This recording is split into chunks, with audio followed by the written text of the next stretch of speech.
네, 21대 대통령 선거를 이틀 앞두고 각 후보들이 막판 총력전을 벌이고 있습니다. 먼저 더불어민주당 이재명 후보는 험지인 영남으로 향했는데요. 첫 유세 지역으로 고향인 안동을 선택했습니다. 네, 취재기자 연결합니다. 차승은 기자, 현장 분위기 어떻습니까? 네, 경북 안동 유세 현장에 나와 있습니다. 제 뒤로 보시는 것처럼 이 후보 지지자들과 시민들로 공원이 가득 차 있는데요. 잠시 후인 11시쯤 이 후보는 이곳에 도착해 유세를 시작합니다. 경북은 이 후보의 고향이지만 동시에 민주당의 대표적 험지로 꼽히는 곳입니다. 지난 20대 대선 당시 이 후보의 안동 지역 득표는 윤석열 국민의힘 후보의 절반 이하, 경북 전체로는 3분의 1 이하에 그쳤습니다. 이처럼 보수 지지세가 강한 지역에서도 이 후보는 한 표 한 표를 쌓아가겠다는 각오로 이번 대선에서 영남권 유세에 공을 들이고 있습니다. 공식 선거운동 이틀 차에 영남으로 내려가 유세를 벌인 데 이어 보름 만에 또다시 영남을 찾은 겁니다. 험지에서 외연 확장에 총력을 기울이겠다는 의지를 분명히 한 것으로 풀이됩니다. 안동 유세를 마친 이 후보는 오후에는 대구, 울산, 부산을 연달아 찾아 영남권 집중 유세를 이어갈 계획입니다. 네, 그렇다면 이 후보 잠시 후 영남에서 어떤 메시지를 내놓을까요? 네, 일단 이 후보는 경북 안동의 고향이라는 점을 이용해 그 친근감을 피력할 것으로 보이는데요. 이 후보는 유세에 나서기 전 SNS에 안동은 이재명의 뿌리이자 통합의 대한민국으로 가는 출발점이라고 적었는데요. 지역주의에 맞섰던 김대중, 노무현 전 대통령을 언급하며 그 길을 계속 잇겠다고도 했습니다. 오늘 유세 현장에서도 이 후보는 분열과 갈등의 시대를 끝내고 국민 대통합의 시대를 열겠다는 의지를 밝힐 예정입니다. 또 K-이니셔티브 비전을 통해 지역 균형 발전과 국가 제도약의 청사진을 제시할 계획인데요. 대구를 AI 로봇 수도로, 부산을 글로벌 물류 허브로 도약시키고 북극 항로 개척과 같은 구체적인 정책을 제시합니다.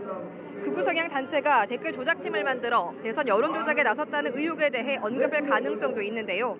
민주당을 비롯한 3당 행안위원들은 해당 사건에 대한 신속 수사를 촉구하기 위해 오늘 오전 경찰청에 방문하기도 했습니다. 지금까지 경북 안동 유세 현장에서 전해드렸습니다. 네, 이번엔 국민의힘 유세 현장으로 가보겠습니다. 김문수 후보 오늘 서울, 경기 등 수도권 표심을 집중 공략하는데요. 네, 역시 현장에 취재기자 나가 있습니다. 정주희 기자.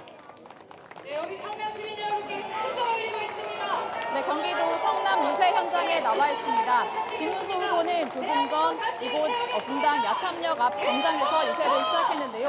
김 후보는 대선 전 마지막 휴일인 오늘 수도권 표심을 다지고 있습니다. 오전 10시 광교 신도시에서 유세를 시작한 김 후보는 이곳 성남을 거쳐 보수 지지세가 강한 서울 강남에서 집중 유세를 펼칩니다. 이후 다시 경기 구리와 남양주, 의정부를 돌아 서울 은평, 서대문, 마포에서 지지를 호소한 뒤 강서에서 일정을 마무리할 계획입니다. 가장 많은 유권자들이 몰려있는 승부처인 만큼 마지막 휴일 수도권 공략에 공을 들이는 걸로 보이는데요. 특히 경기도는 지난 대선에서 국민의힘이 5%포인트 차로 뼈아픈 패배를 당한 곳이기도 합니다. 김문수 후보는 경기도지사 후배인 민주당 이재명 후보와의 차별점을 부각하려는 전략인데요. 경기지사 시절 광교와 판교 신도시, GTX 등을 개발했다는 성과를 앞세웠습니다. 김 후보는 광교, 판교 신도시, 삼성전자 평택 공장으로 일자리를 많이 만들었다며 경제를 다시 한번 일으킬 수 있는 자신을 뽑아달라고 호소했습니다. 이 후보를 겨냥해서는 감옥 갈 사람이 대통령이 되면 나라가 범죄 꾸러미가 될 것이라고 비판했습니다. 네, 국민의힘은 친민주당 성향의 논객 유시민 작가가 김문수 후보 부인 설난영 여사를 향한 발언에 대한 공세도 이어가고 있죠. 네, 그렇습니다. 권성동 원내대표는 유시민 작가의 설난영 여사 관련 발언에 대해 이 후보가 미온적인 태도를 보이며 두둔하기 바쁜 모양새라고 비판했습니다. 그러면서 이 후보가 대통령이 되면 내로남불 정권의 귀환이 될 것이라고 날을 세웠습니다. 김 후보는 오늘도 제 딸이 자랑스럽다고 적힌 티셔츠를 입고 나와 제 딸은 핵에 망측한 욕을 한다든지 도박을 해서 문제가 된다든지 그런 게 없다고 강조했습니다. 또 국민의힘은 민주당이 제기한 댓글 조작 의혹에 대해 연관성을 부인했습니다. 장동혁 선대위 종합상황실장은 기자회견을 열고 민주당에서 갑자기 터무니없이 댓글 공작 이슈를 들고 나왔다며 김문수 후보나 선대위 그 누구와도 관련이 없다고 선을 그었습니다. 지금까지 경기도 성남 유세 현장에서 연합뉴스TV 정주희입니다.